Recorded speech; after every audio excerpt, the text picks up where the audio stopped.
Ray Kellerman stands frozen in the kitchen doorway, his father's old green coffee cup trembling in his hand. The refrigerator hums. From the living room, Linda's voice drifts through the stillness, light, musical, the way it used to sound when she talked to him 20 years ago. That fat hippo disgusts me. She laughs. Soft, genuine. Ray doesn't move. Coffee sloshes over the rim, scalding his knuckles. He doesn't feel it. Behind him, gray February dawn creeps through the window above the sink. In front of him, his wife of 17 years sits on the couch, phone pressed to her ear, smiling at words meant for someone else. He turns slowly, walks to the sink, pours the coffee down the drain. Cold water runs. Outside wind scrapes against the siding. Ray doesn't say a word. He never does. The service call is a busted furnace on the north side. Mrs. Chen's place, the old Victorian with the wraparound porch. I've fixed her boiler 3 times in 5 years. Know it by heart, but my hands won't stop shaking. I dropped the wrench twice. Can't remember which valve connects to the main line. Stand there in her basement for 10 minutes, just staring at copper pipes that blur together like veins under skin. Mrs. Chen calls down the stairs. Everything okay, Ray? Fine, I call back. Just need a part. I'll come back tomorrow. It's a lie. I have the part. I just can't think. I drive without knowing where I'm going. The truck takes me east, out past the old mill, past the turnoff for the highway. My hands grip the wheel too tight, knuckles white. That fat hippo disgusts me. Her voice loops in my head. Light, easy, like she was talking about the weather. I pull over on County Road 18, sit there with the engine running. Radio off, just wind and the tick of the cooling motor. I could go home. I could ask her what she meant, but I already know I won't. Walter's driveway is gravel and mud. His truck, a '98 Ford Ranger, same green as my coffee cup, sits listing to one side. Driver's tire flat for going on 2 months now. I don't know why I'm here. Haven't been out this way since Christmas. Just dropped off a frozen ham Beth insisted I deliver. Stayed 5 minutes. Walter didn't ask me to stay longer. But now I'm parked, engine off, staring at his front porch. The door opens before I knock. Walter stands there in a flannel shirt older than my marriage, sleeves rolled to the elbows. He's 76, but still has his father's hands. Thick, scarred, steady. He looks at me for a long moment. Doesn't ask why I'm here in the middle of a Tuesday. Just steps aside. Coffee's hot. The porch is the same as it's always been. 2 rocking chairs, paint peeling, a tin ashtray full of bent nails. The view stretches out over a brown field, dormant and waiting for spring. Walter pours from a battered percolator. No cream, no sugar, just black and strong enough to strip paint. I take the cup. It burns my palm. I hold it anyway. We sit. Wind moves through the bare trees. A crow calls, distant and sharp. Walter doesn't ask. Doesn't fill the silence with small talk or weather observations. Just rocks. Slow, even. 10 minutes pass. Then 20. Finally he speaks. You look like a man who heard something he can't unhear. I don't answer right away. Try to think of a deflection. Something about work, about needing a break, but the words don't come. Just tired, I finally say. Walter nods, sips his coffee. Doesn't look at me. Your daddy used to sit right where you're sitting when your mama got mean. I glance at him. He's still looking out at the field. Didn't say much, Walter continues. Just needed to remember he wasn't crazy. My jaw tightens. I stare into my cup. She'd tell him he imagined things, that he was too sensitive, that he didn't remember conversations right. Well, Walter's voice is steady, matter of fact. He'd come out here, we'd drink coffee, talk about trucks, about whether the Browns would ever be worth a damn. He pauses. Never talked about her, didn't have to. I breathe out slow. I ain't asking, Walter says. But if you need a place to sit quiet, door's always open. We talk about his truck, about the tire, about whether it's worth patching or replacing. I tell him I'll bring my Jack over next week. Get him mobile again. He asks about work. I tell him about Mrs. Chen's furnace. About the Henderson's new heat pump install. Normal things. Safe things. And slowly, the tightness in my chest loosens. Not gone, just manageable. An hour passes, maybe more. When I stand to leave, Walter walks me to the door. Ray, I turn. He looks at me straight on. No pity, no judgment. You're not losing your mind. Something in my throat catches. I nod. Can't speak. He claps my shoulder once, firm, real. Come back Thursday if you want. I'll make a pot. I drive away slow. Gravel crunching under the tires. In the rearview mirror, Walter stands on his porch, watching. One hand raised. I lift mine back. What I don't see, inside Walter's house, just past the front door, there's a small table. On it sits a framed photograph. Walter and his late wife Helen, younger, smiling, her hand on his arm. Beneath the frame, a small wooden placard, Al-Anon 22 years sober, one day at a time. Walter stands at the window, watching my truck disappear down the road. His hand trembles slightly as he lifts his coffee cup. He whispers to the empty room, I should have left her 30 years ago. Then quieter, maybe I can help him do what I couldn't. He drinks. The coffee is cold. Thursday morning, I fix Mrs. Chen's furnace. Get it done in 40 minutes. She offers me coffee, but I decline. Don't tell her I can't stomach the smell anymore. Drive home. Linda's car's in the driveway. She's usually at the office by now. I find her in the kitchen, laptop open, spreadsheets filling the screen. She looks up when I walk in. Hey, you're back early. Finish the job. She smiles. Actually smiles. Good. I'm glad you're home. I pour water, drink it at the sink. Wait for something. Accusation, coldness, that edge in her voice. Nothing comes. I'm making pasta tonight, she says. That lemon chicken thing you like. I turn, look at her.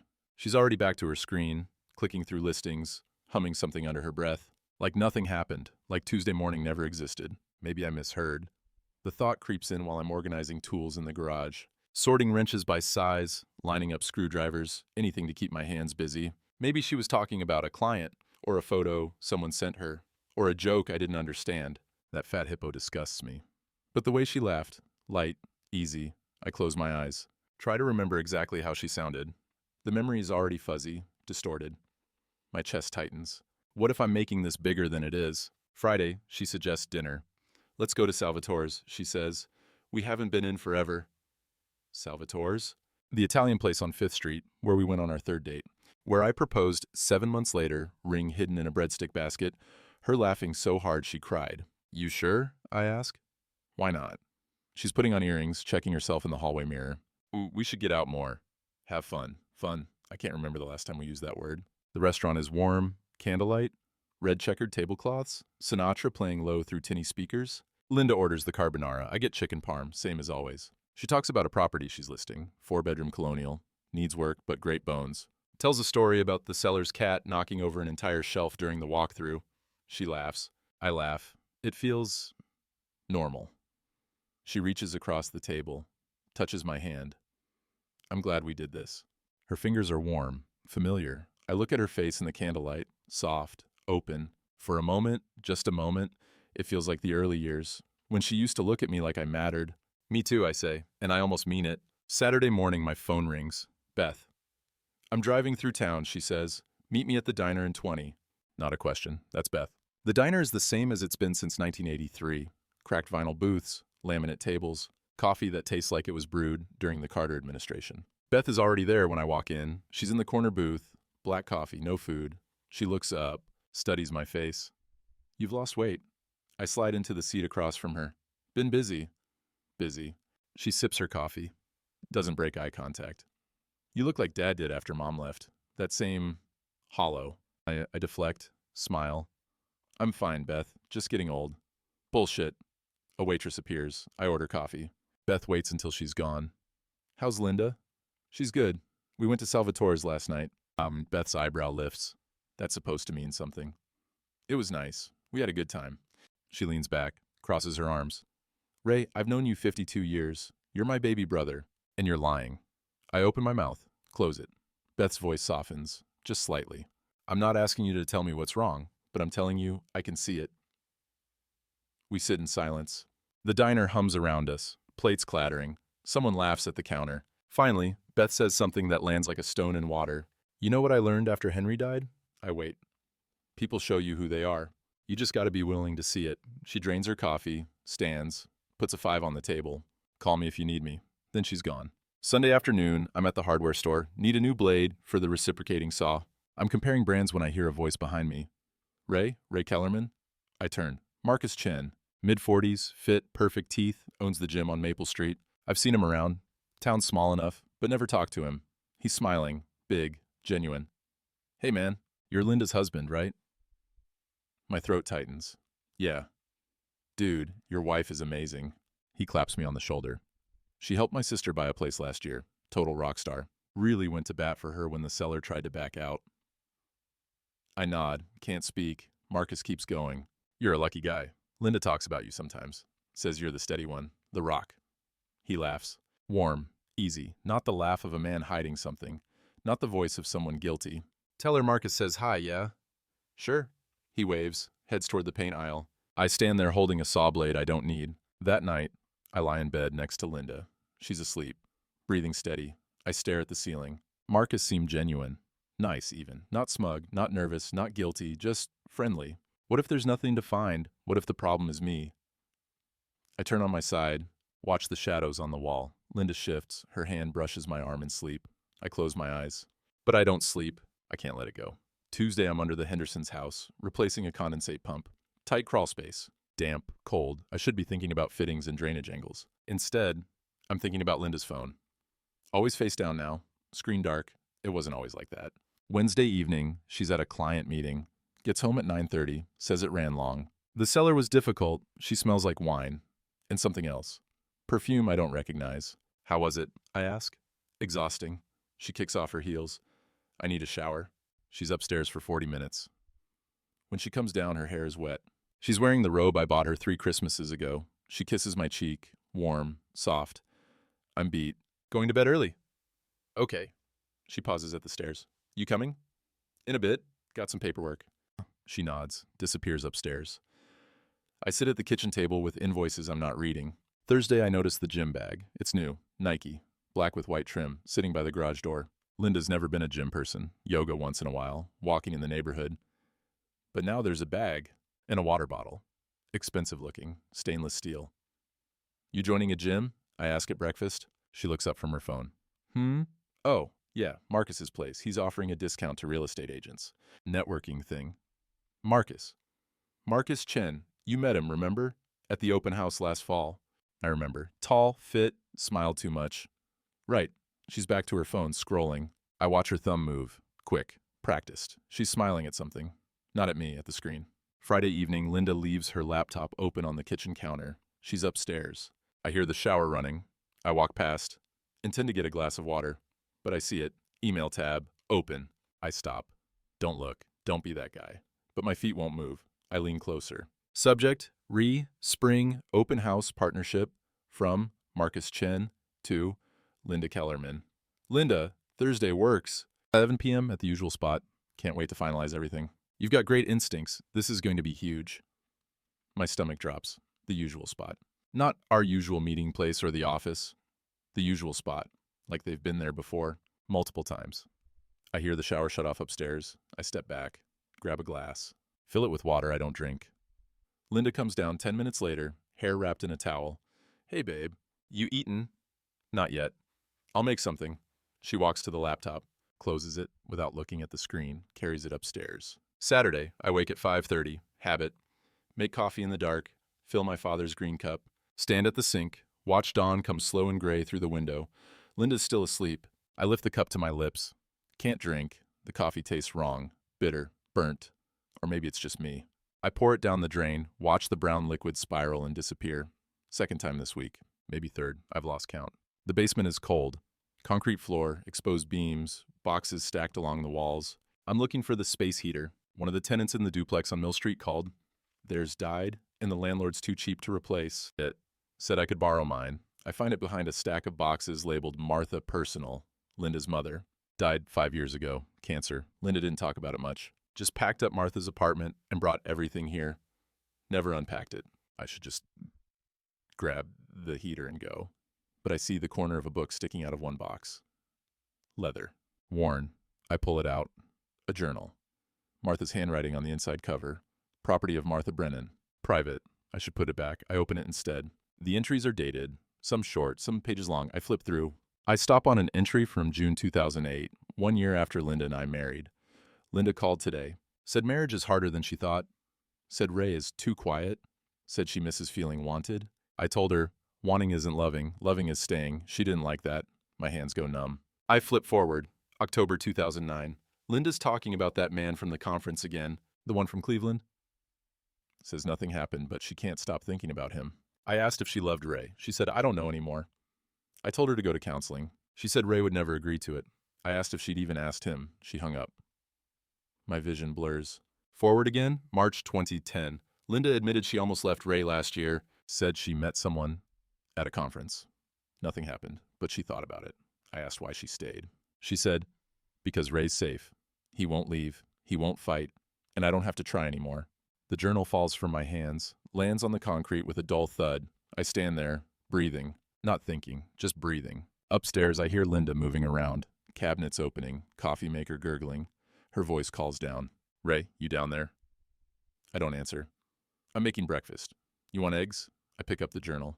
Close it, put it back in the box, grab the space heater, walk upstairs. Linda's at the stove. Scrambling eggs, humming. She turns, smiles. There you are. I thought you got lost down there. I set the heater by the door. Just looking for that. Coffee's ready. She pours me a cup, hands it to me. Our fingers touch. Hers are warm, mine are ice. You okay? She asks. You look pale. I force a smile. Fine, just cold down there. She nods, turns back to the eggs. I stand there holding the coffee, staring at her back, thinking about words written 5 years ago.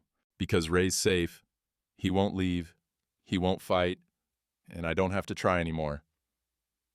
I set the cup down, walk to the garage, start the truck, drive.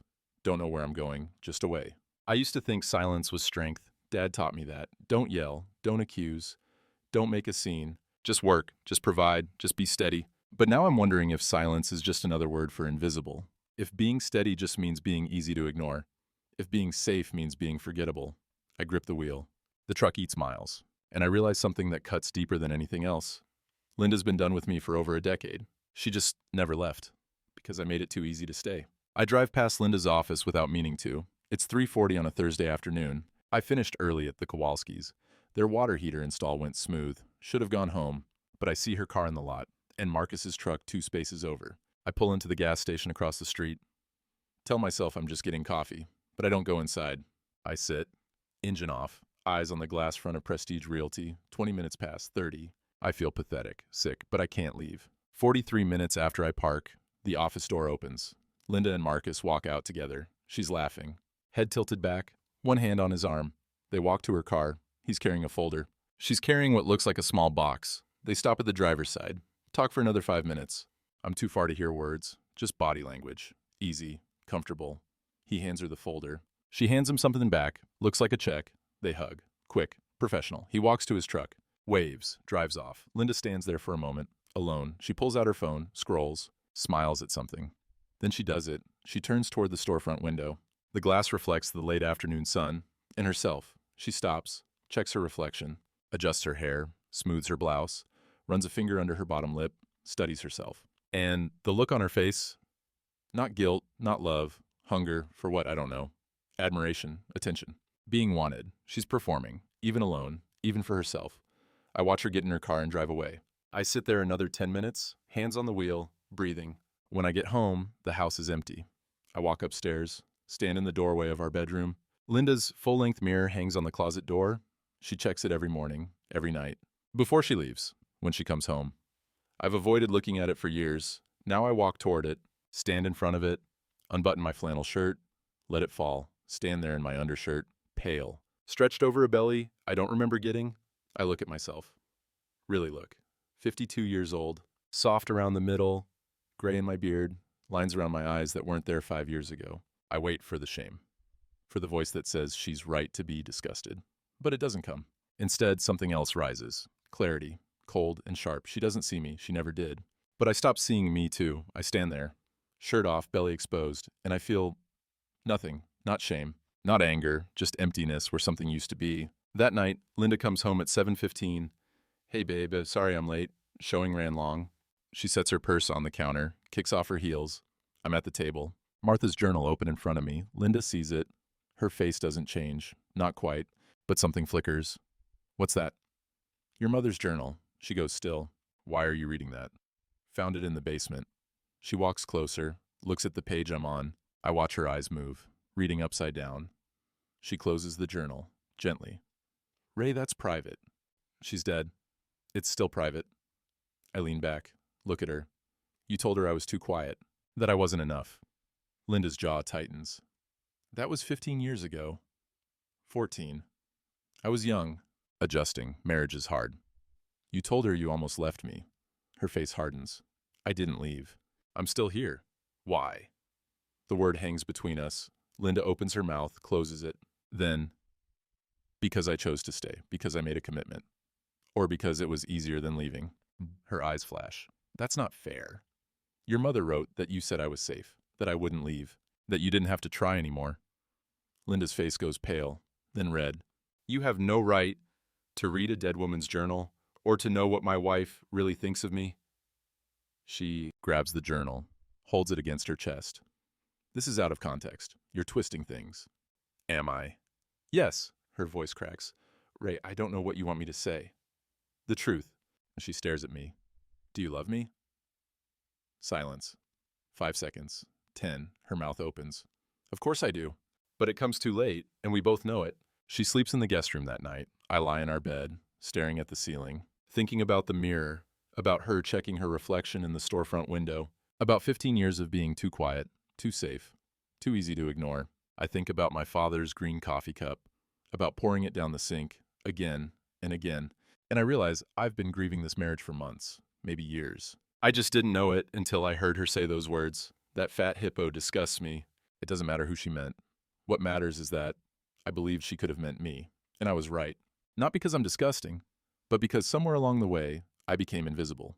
And she let me. Friday morning, I don't go to work, call the office, tell Maureen I'm sick, first time in 12 years. She's concerned. You need anything, Ray? Want me to reschedule the Davidson furnace? Yeah, thanks. I sit at the kitchen table, coffee in front of me, cold. Linda comes down at 7:15, dressed for work, hair perfect, makeup subtle. She sees me, stops. You're still here. Called in sick. Are you okay? I don't answer. She pours herself coffee, stands with her back to me. We need to talk about last night. Okay. She turns, leans against the counter. That journal. My mother's words. They're out of context. You don't know what was happening in my life then. Tell me. She sets her cup down. I was 27, brand new marriage, trying to build a career. My mother was sick, and I didn't know it yet. I was scared and confused, and yes, I vented to her. That's what daughters do. You said I was too quiet. You were. You are. The words land like a punch.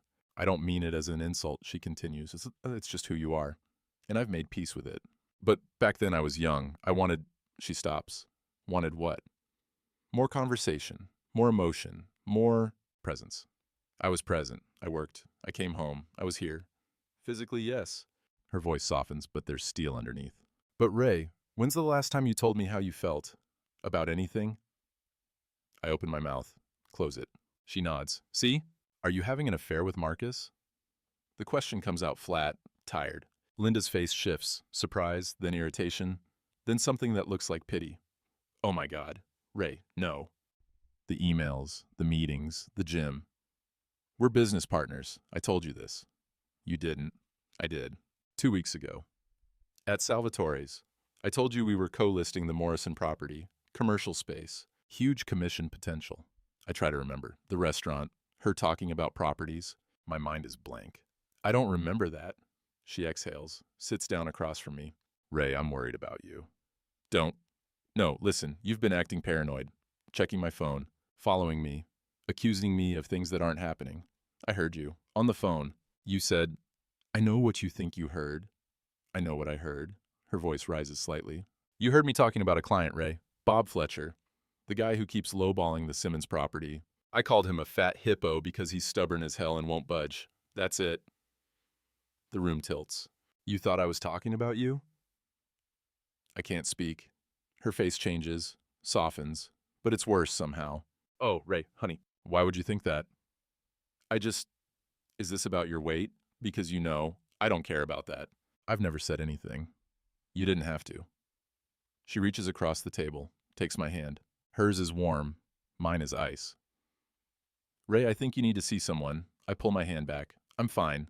You're not. This paranoia, the memory issues. Your dad had early onset dementia. He was 62 when it started. I'm not my father. Maybe not. But these symptoms, I don't have symptoms. Ray. Her voice is so gentle it cuts. You don't remember conversations we had. You're imagining things that didn't happen. You're reading malice into innocent comments. My chest tightens. I think we should make an appointment, just to check. Rule things out. I'm not sick. Then prove it. Go to the doctor. Get tested. I stand. The chair scrapes loud against the floor. I'm not crazy. Linda stands too. No one said crazy. I said concerned. There's a difference. She picks up her purse, checks her phone. I have to go. I have a showing at 9. She walks to the door, stops. I love you, Ray. Even when you make it really hard. Then she's gone. I stand in the empty kitchen, breathing. What if she's right? What if I am losing it? What if I imagined the tone in her voice, misread the emails, twisted innocent words into weapons? I think about my father, how he forgot names, then faces, then how to tie his shoes. I'm 52. He was 62 when it started. 10 years. But what if... No. I grip the counter. No, I know what I heard. I know what I read. But the doubt is there now, planted, growing. I drive to Walter's without thinking. He opens the door, takes one look at me. Come on. We sit on the porch, coffee, I tell him everything, the journal, the confrontation, Linda's words, the suggestion that I'm sick. When I finish, Walter's quiet for a long time. Then, you ain't losing your mind, son. How do you know? Because I've seen men lose their minds. And I've seen men being made to think they're losing their minds. Two different things. I look at him. Helen did the same thing to me, he says. Told me I was remembering wrong, that I was paranoid, that the drinking made me confused. And you know what? I believed her, for years. What changed? I got sober and realized my memory was fine. It was her story that kept changing. Walter leans forward. Ray, that woman in there, she's rewriting history, making you doubt yourself. That ain't love, that's control. But what if she's right? What if I am? Well, you ain't. His voice is firm. You're waking up. And that's a painful thing. Makes you question everything. But that's different than being sick. I breathe out slow. What do I do? Walter rocks. Slow. Even. You decide if you want to spend the rest of your life proving you're sane to someone who benefits from you, thinking you're not. That night, Linda doesn't come home until after 10. I'm in bed, pretending to sleep. She moves through the room quiet, gets ready for bed, slides in beside me, lies there. After a few minutes, her voice comes soft through the dark. Ray, I'm sorry for what I said this morning about the doctor. I don't respond. I'm just worried, that's all. I don't want to lose you. Her hand finds mine under the covers. We're okay, right? I lie still. Eventually, her breathing evens out. Sleep takes her. I stare at the ceiling. 2 a.m, I slip out of bed, go downstairs, sit at the kitchen table, pull out my phone, scroll to Tommy's name. We haven't talked in 4 months. Not since his birthday. Even that was brief. Awkward. My thumb hovers over his contact. I type, you awake? Stare at the message. Delete it. Type, miss you, son. Call when you can. Delete that too. Finally, hope you're doing good. I hit send before I can stop myself. The message goes through. 3 dots appear, then disappear. Then nothing. I wait. 5 minutes. 10. Nothing. I set the phone down. Make coffee. My father's green cup. Sit there as it cools. The house is silent except for the hum of the refrigerator. The same hum that was there when I heard Linda's voice. That fat hippo disgusts me. I close my eyes. And, for the first time in 17 years, maybe longer, maybe my whole life, I cry. Not loud. Not violent, just silent, steady tears that fall into cold coffee, shoulders shaking, breath catching. 52 years of being steady, of being quiet, of being strong, and it all comes out in a dark kitchen at 2 a.m. with no one to hear it. I cry until I'm empty, until there's nothing left. Then I pour the coffee down the sink, wash the cup, set it on the counter, and go back upstairs.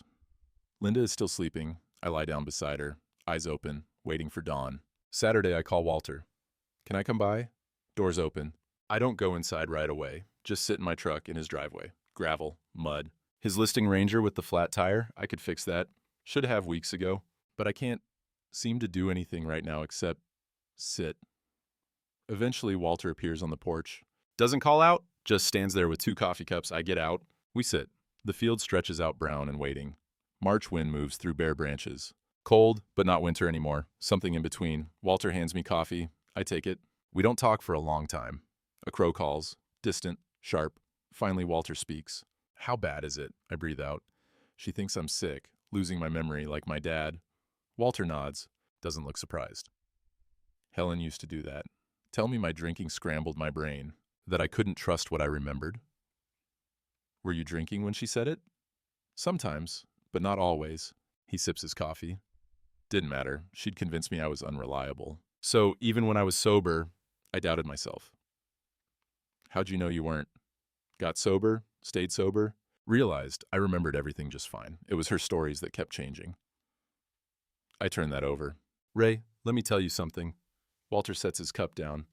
I met Helen when I was 23. Beautiful woman, smart, made me feel like I was somebody, like I mattered. 3 years in, she started getting mean. Little comments about my job, my family, the way I chewed food, but always followed by, I'm just trying to help you be better. I started drinking to deal with it. Not a lot at first, just enough to take the edge off. She'd get mad, tell me I was weak, that her father never drank, that I was embarrassing her. Walter's hands tightened around his cup. By year 10, I was drunk most nights. She'd threaten to leave. I'd beg her to stay, promise to quit. She'd stay and I'd fail, over and over. Year 20, I woke up in a hospital. Doctor said my liver was shot, said if I didn't stop, I'd be dead in 2 years. Helen visited once, stood at the foot of my bed and said, You've ruined everything. I can't even look at you. Walter goes quiet. That's when I knew. Knew what? That she wasn't staying because she loved me. She was staying because my misery made her feel superior, like she was the saint and I was the sinner. And if I got better, she'd lose that. I feel something crack open in my chest. I left the hospital and went straight to Al-Anon. Got a sponsor, got sober, filed for separation 6 months later. How'd she react? Told everyone I abandoned her, that I was selfish, that she'd sacrificed everything for me and I threw it away. Walter looks at me straight on. She died 3 years later, heart attack, 61 years old. I went to the funeral, stood in the back, and you know what I felt? I wait. Nothing. Not relief. Not sadness, just empty, because she'd already been gone for years. I'd just been too afraid to see it. We sit in silence after that. Clouds move across the gray sky. Finally, I speak. I don't know if I have the strength to leave. Ain't about strength, Walter says. It's about deciding whether staying is killing you. What if she's right? What if I am? You ain't. His voice is firm. And even if you were, would you want to spend your last clear years with someone who makes you doubt your own mind? I don't have an answer. Walter stands, walks to the porch rail. Your daddy was a good man, Ray. Taught you to work hard, be decent, keep your word, all good things. But he also taught you that suffering in silence was noble, that asking for help was weak, that a man just endures. He turns. That's bullshit. I almost laugh. Can't quite manage it. Staying with Helen didn't make me noble, Walter says. It made me a drunk. Leaving didn't make me selfish. It made me alive. I leave Walter's around noon, but I don't go home. I drive to the bridge. The old steel one on County Road 12 spans a dried-up river that's been dry for 15 years. I park. Get out, walk to the middle, stand at the rail. Below, mud, stones, scrub grass. The skeleton of what used to flow. Wind cuts through my jacket. I think about my father, about sitting at this same rail with him when I was 16. After Mom left, he'd stood here silent for 20 minutes, then finally said, Women are like rivers, son. You can't make them stay. I didn't understand then. I do now. But it's not about Linda leaving or staying. It's about me. About whether I want to spend the rest of my life feeling invisible. About whether silence is strength or just slow disappearance. I've been asking the wrong question. It's not, is Linda cheating? It's not, am I crazy? It's not even, does she love me? The question is, do I want to live like this, 52 years old, walking on eggshells, doubting my own memories, pouring coffee down the sink because I can't stomach the ritual of mourning anymore? Do I want to be 70 and still wondering if I matter, still hoping she'll see me, still making myself smaller so she doesn't have to try? The wind picks up. I stand there another 10 minutes. Then I walk back to the truck, sit behind the wheel, pull out my phone, scroll to Tommy's contact. This time I don't hesitate. I call. It rings 4 times. Then, Dad? His voice, surprised, maybe concerned. My throat tightens. Hey, son. Everything okay? Not really. The words come easier than I thought, but I'm working on it. Silence on the other end. Dad, what's going on? I need to tell you something, and I need you to just listen. Okay, I breathe. I'm sorry. For what? For being so quiet you thought I didn't care. For teaching you that silence was strength. For making you think that a man just endures things instead of fixing them. Dad, let me finish. My voice cracks. I'm proud of you, Tommy. I don't say it enough. Never have. But I am. And I don't want you to make the same mistakes I did. Another silence. Then Tommy's voice, softer. What mistakes? Staying somewhere you're not wanted. Believing someone else's story about who you are. Waiting for permission to take care of yourself. I can hear him breathing. Are you and Mom... We're figuring things out. Jesus, Dad, I'm sorry. Don't be. I'm not. That surprises both of us. Tommy laughs, short, uncertain. You sound different. Oh, I feel different. Good different? I think about it. Yeah, I think so. We talk for another 20 minutes about his work, his apartment, normal things. When we hang up, I sit in the truck, hands on the wheel, and for the first time in months, maybe years, I feel something like peace. Not happy, not fixed, just clear. Monday morning, I drive to Marcus's gym. It's called Elevate Fitness, glass front, chrome equipment visible through the windows, music thumping even from the parking lot. I sit in my truck for 5 minutes. Tell myself to leave. Start the engine twice, but I need to know. Inside, the air smells like rubber and sweat and something citrus. Electronic music pulses. People on treadmills. Young, fit, moving like they've never doubted their bodies. I feel out of place. Marcus is at the front desk, talking to a woman in yoga pants. He sees me. His face lights up. Ray! Hey man, you joining us? The woman walks away. Marcus comes around the desk. I clear my throat. I need to talk to you. His smile fades slightly. Sure, yeah. Let's go to my office. The office is small. Posters of people doing impossible stretches. A desk covered in supplements and protein powder samples. Marcus closes the door, gestures to a chair. What's up? I sit. He leans against the desk. I don't know how to start, so I just say it. Are you having an affair with my wife? Marcus's face goes through several expressions. Shock, confusion, then something like sadness. Jesus, no. Ray, no. You're sure? I'm very sure. He runs a hand through his hair. Man, where's this coming from? The emails, the meetings. She talks about you. Marcus exhales, sits down in his chair. Okay, let me be really clear. Linda and I are business partners. We're co-listing a commercial property, the Morrison Building. It's a huge deal, 6 figures in commission if it goes through. That's it? That's it? I search his face. He doesn't look away. She comes to your gym. Yeah. I give discounts to local business owners. Networking thing. He pauses. Ray, has she done something to make you think? No. The word comes fast. I heard something, and I got in my head. Marcus nods slowly. Okay, look, I get it. Relationships are hard. Trust is hard. We sit in silence. Then Marcus leans forward. Can I tell you something? And you promise not to take it the wrong way. Okay. Linda's mentioned you a few times, just in passing, when we're working together. My chest tightens. What did she say? He hesitates. Please. She said, Marcus chooses his words carefully. She said you guys were going through a rough patch, that you don't talk much anymore, that she feels lonely. That the word hits like a hammer. She said lonely? Yeah, but Ray, he holds up a hand. She also said you're a good guy, that you work hard, that you've been together a long time. She wasn't bad-mouthing you, she just sounded, I don't know, sad. I stare at the floor. Marcus continues gentler now. Look, I'm not a marriage counselor, and I'm not trying to get in your business. But if my wife said she felt lonely, I'd want to know. Before it was too late, I leave the gym, 20 minutes later, get in my truck, sit there. Marcus was telling the truth. I know it. Linda isn't having an affair, she's just done. And she doesn't even know how to say it. Or maybe she does. Maybe she's been saying it for years and I haven't been listening. I'm lonely. You're too quiet. I don't feel wanted. All true, all fair. But also, I was lonely too. I am lonely. Sitting next to her every night and feeling like a stranger. I drive to Linda's office. Park across the street. I could go in, right now, walk through that glass door, lay it all out. The journal, the comments, the years of small cuts that bled me dry without me noticing. I could demand answers, demand change, demand she see me. But I don't move, because Walter's voice is in my head. Some battles aren't worth fighting. Some relationships aren't worth saving. And I realize confronting her won't change anything.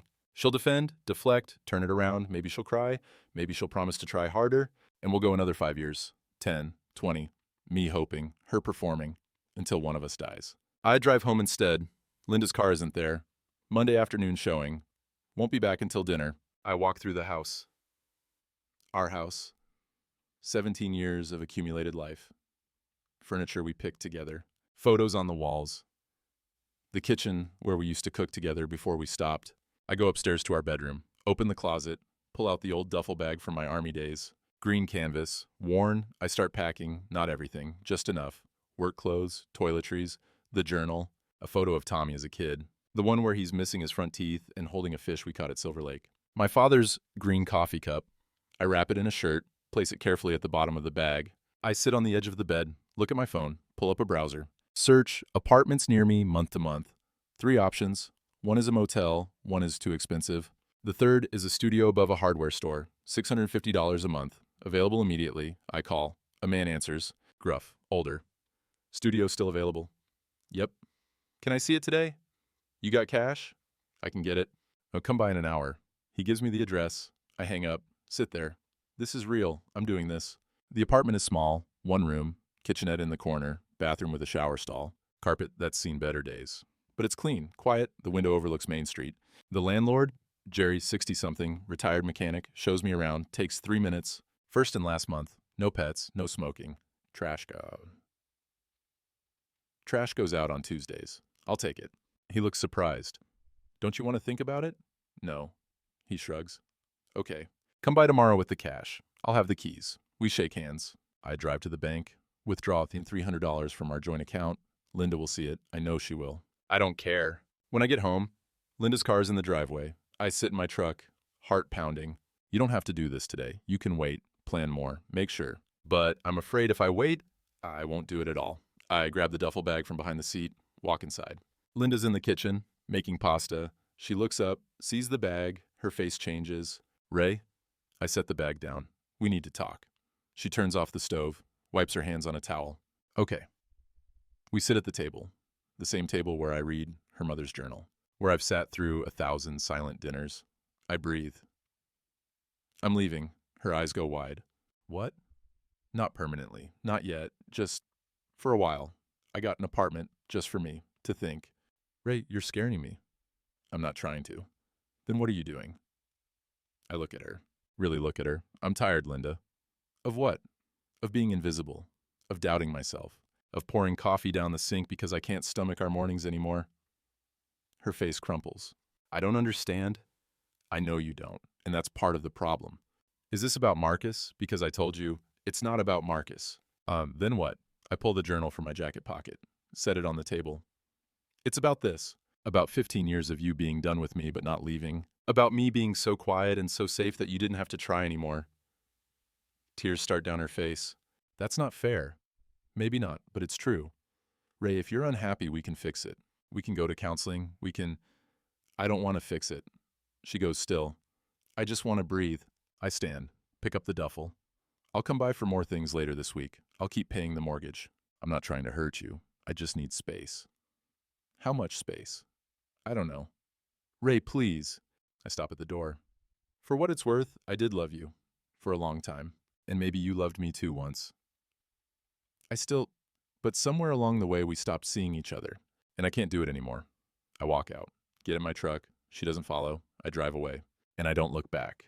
The apartment is quiet. No hum of a refrigerator I've heard for 17 years. No creak of floorboards I know by heart. No scent of Linda's perfume lingering in the bathroom. Just silence. And for the first time in months, it doesn't feel heavy. Tuesday morning, I wake at 5:30. Habit. The sun isn't up yet. Gray light filters through the thin curtains. I lie there, stare at the unfamiliar ceiling. Water-stained tiles. Cracks that look like rivers. I expect to feel regret, panic, the urge to go back. But it doesn't come. I get up. The kitchenette is barely a kitchen. 2-burner stove, mini fridge, sink the size of a mixing bowl. But there's a coffee maker. Old Mr. Coffee. Probably from the 90s. I found coffee grounds at the corner store last night. Basic, nothing fancy. I make a pot. While it brews, I unpack my duffel, hang my work shirts in the narrow closet, put my toiletries in the bathroom, set the photo of Tommy on the small table by the window. At the bottom of the bag, wrapped in a flannel shirt, my father's green coffee cup. I unwrap it carefully, hold it, run my thumb over the chipped handle. I think about all the mornings I poured coffee into this cup and couldn't drink it. All the times I stood at the sink and watched it spiral down the drain. This cup used to mean home. Then it meant loss. Now, I'm not sure what it means. I pour coffee, fill the cup, sit at the small table, look out the window, Main Street below. Empty this early, street lights still on. I lift the cup, take a sip. It's hot, strong, a little bitter, but I drink it. All of it, for the first time in weeks. And it doesn't taste like grief anymore. Wednesday I go to work, fix a boiler at the elementary school, replace a thermostat at the Garcia's place. Normal jobs, normal day. Maureen asks if I'm feeling better. Yeah, I say. I am. She studies my face, smiles. You look better. Thursday morning my phone rings. Linda. I stare at it for 3 rings. Answer, hey, hi. Her voice is small. How are you? I'm okay. Silence. I miss you, she says. I don't know how to respond. Can we talk? In person? Not yet. When? I don't know. More silence. Ray, I've been thinking about what you said, about the journal, about everything. I wait. You're right. I haven't been fair to you. I've taken you for granted. And I'm sorry. The words sound genuine. Maybe they are. But I've heard versions of this before. Linda, I appreciate that. I want to fix this. I want to try. I know you do. But you don't. I breathe out. I don't know if there's anything to fix. Her voice cracks. Don't say that. I'm not trying to hurt you. I'm just being honest. You're giving up on us. No, I'm giving us space. That's the same thing. Maybe. Maybe not. She's crying now, soft, trying to hide it. I have to go, I say gently. I'll call you next week. I hang up before she can respond. That afternoon, I drive to Walter's. He's on the porch, coffee already poured, like he knew I was coming. We sit. You did it, he says. Not a question. Yeah. How you feel? Lighter, scared, guilty, relieved? I pause. All of it. Walter nods. That's about right. We drink our coffee. She called, I say. Wants to talk, says she wants to fix things. You gonna? I don't think so. Walter rocks. Slow, even. That's the hardest part, sticking with it when they finally notice you're gone. She cried. I bet she did. You think I'm being cruel? Walter looks at me. I think you're being honest, maybe for the first time in years. Friday evening, I'm in my apartment, reading, trying to.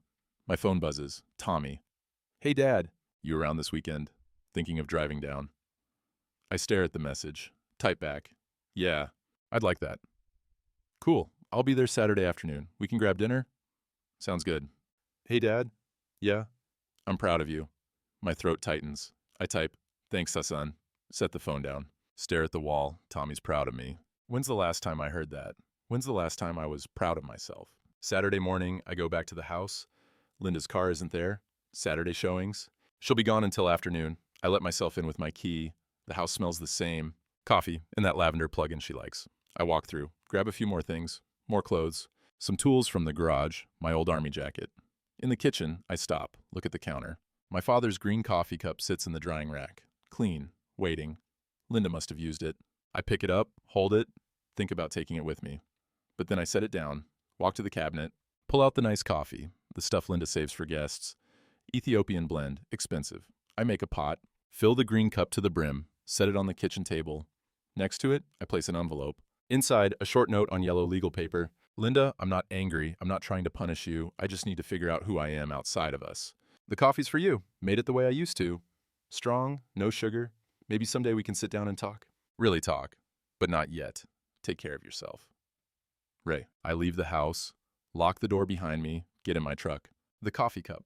The one that's been with me through marriage, through loss, through silent mornings I couldn't stomach, stays on that table. Not abandoned, offered. One last gesture of care before I drive away. That afternoon, Tommy pulls up outside my apartment. He looks older, beard coming in. Still thin, but stronger somehow. We hug. Awkward at first, then real. This is it? He looks at the building. This is it. It's small. It's enough. We go to the diner. The same one where I met Beth. Sit in a booth. Order burgers and fries. Tommy asks about work. About Walter. About how I'm doing. I tell him the truth. All of it. He listens. When I'm done, he leans back. Mom called me, he says. Yeah? She's upset, confused. Thinks you're having a breakdown. What do you think? Tommy looks at me, really looks. I think you're finally waking up. We talk for 2 hours. About his job, his life, his girlfriend I didn't know existed. About mistakes I made. Silences that hurt him. Ways I could have been a better father. He forgives me without me asking. And I realize this is what I needed. Not to save my marriage, but to save this, my son, my blood. The one relationship I can still repair. When Tommy leaves, he hugs me again. Call me anytime, he says. I mean it. I will. And Dad? Yeah? Being alone isn't the same as being lonely. I smile. Where'd you hear that? You told me, when I was a kid. Didn't understand it then. You understand it now? Yeah. He grins. I think we both do. That night, I sit in my small apartment. No TV, no noise. Just me. A book. Coffee in a mug. From the corner store. Not my father's green cup. That's gone now. Left behind. And somehow that feels right. I look out the window. Main street below, lights coming on, people walking home from dinner, cars passing. Life moving forward. I breathe, deep, full. For the first time in years, I'm not waiting for someone to see me. I'm just here, living, and that's enough. 2 weeks pass. I fall into a rhythm, wake at 5:30, make coffee, drink it while watching the sun come up over Main Street, work, come home, eat simple dinners, sandwiches, canned soup, eggs on toast, call Tommy twice, he calls me 3 times. It's more than we've talked in 2 years. Beth shows up unannounced on a Thursday evening, knocks on my door, hands me a casserole dish wrapped in foil. You eating? Yes. Real food? Define real. She pushes past me, surveys the apartment, takes in the sparse furniture, the single table, the unmade bed visible in the corner. Jesus, Ray, this is depressing. It's fine. It's a closet. It's quiet. She sets the casserole on the counter, looks at me. You okay? Yeah. She studies my face. You look different. How? Awake. We eat the casserole, chicken and rice, her specialty. She sits on the one chair. I sit on the floor with my plate on my lap. Linda called me, Beth says. Yeah? Wanted to know if you'd talk to me, if I knew what was going on in your head. What did you tell her? That it's not my business. She takes a bite. But between you and me, I'm glad you left. I didn't leave. I'm just taking space. I know. That's what you keep telling everyone. She points her fork at me. But Ray, you left. And that's okay. You're allowed to leave. The words settle over me. You're allowed to leave. Simple, true. You know what Henry told me once? Beth says, right before he died. I wait. He said, I'm glad I married you. But if I'd married someone else, I'd have been glad about that too. It took me years to understand what he meant. What did he mean? That love is a choice, every day. And if you wake up one day and realize you don't want to choose it anymore, that's okay. Doesn't mean the love was fake, just means it's over. She stands, rinses her plate in the tiny sink. Don't let guilt keep you in a grave, Ray. She kisses my forehead, then she's gone. Friday afternoon, I'm finishing a furnace repair at the library when I run into Marcus. He's in gym clothes, water bottle, headphones around his neck, sees me, hesitates, then walks over. Ray, hey. Marcus. We stand there, awkward. Look, he says, I heard you and Linda separated. I'm sorry. Don't be. He shifts his weight. I hope you don't think I had anything to... I don't. He exhales. Okay, good. Because I really didn't. I know. We stand there another moment. Then Marcus says, for what it's worth, I think you're brave. I almost laugh. How's that? Most guys just stay, complain, get bitter, but they stay. You actually did something. I don't know if it's brave. Might just be tired. Marcus grins. That's how brave usually starts. Saturday morning, Walter calls. You busy? No. Come help me with this damn tire. I drive to Walter's with my jack and a tire patch kit. We work in his driveway, cold but clear. First real spring day, Walter hands me tools, talks about nothing important, the weather, the Browns, how the Hansons down the road are finally selling their farm. When the tire's fixed, we test it. Holds. Walter slaps the hood of his truck. Good as new.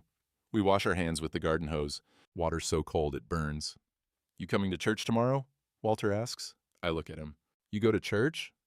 Every Sunday. 10 years now. I didn't know that. You never asked. He dries his hands on his jeans. You should come. I'm not really a church guy. Neither was I. But the coffee's free and nobody asks stupid questions. I smile. Maybe. That's what I said first time too. He heads toward the house. Door opens at 9:30. Sunday morning, I find myself standing outside Hope Lutheran at 9:40. Small church, white paint peeling, gravel parking lot with maybe 15 cars. I almost leave. But then Walter appears at the door. Waves. I walk up. The service is simple. Hymns I don't know. A sermon about the prodigal son that hits too close. Afterward, there's coffee in the basement. Weak. In styrofoam cups. But Walter was right. Nobody asks stupid questions. A woman named Donna asks if I'm new. I say yes. She nods and hands me a cookie. That's it. An older man, Ed, maybe 70, asks if I need help with anything. Lawn work, repairs. I'm the repair guy, I say. He laughs. Well then, you're the one we call when shit breaks. And just like that, I have a place to be on Sunday mornings. Monday evening, I'm heating up leftover casserole when my phone buzzes. Linda. I stare at it. Let it go to voicemail. 2 minutes later, a text. Ray, I found the note and the coffee. Thank you. That was kind. I don't respond right away. Eat my dinner, wash my plate. Finally type, you're welcome. She responds immediately. Can we talk? Not about us, just talk. I think about it. Type. Not yet, but maybe soon. Okay, I'll wait. I set the phone down, go to the window, look out at Main Street. Evening settling, lights coming on in windows, people going about their lives, making dinner, watching TV, arguing, laughing, living. And I'm part of it again. Not performing, not disappearing, just here. That night, I lie in bed, stare at the water-stained ceiling that's become familiar. Think about Linda sitting at our kitchen table with my father's green coffee cup. About Tommy driving 2 states to have a burger with me. About Beth bringing casserole to a depressing apartment. About Walter handing me wrenches and calling it friendship. About Marcus saying I was brave when I felt anything but. About Ed offering to call me when shit breaks. Small things. Ordinary things, but they feel like lifelines. I close my eyes. For the first time in 17 years, maybe longer, I'm not wondering if someone sees me. I'm not waiting for permission to matter. I'm just breathing. In, out, steady, like the man my father tried to teach me to be. But with one difference, I'm not silent anymore. Not shouting, not demanding, just present. And somehow that's enough. Outside, wind moves through the bare trees, spring coming, slow but certain. I fall asleep, no dreams, just rest. Late April, morning. I pack a bag, small one, weekend visit. Tommy called last night. Said he'd make breakfast if I drove up. Said his girlfriend wants to meet me. Said he misses me. I lock the apartment, walk to my truck. The air smells like rain and fresh earth. Trees budding green along Main Street. I stop at the corner store, buy coffee for the road. Not in my father's green cup, that's back at the house where it belongs. Just a paper cup. Simple, temporary, good enough. The highway stretches north, 2 states, 6 hours.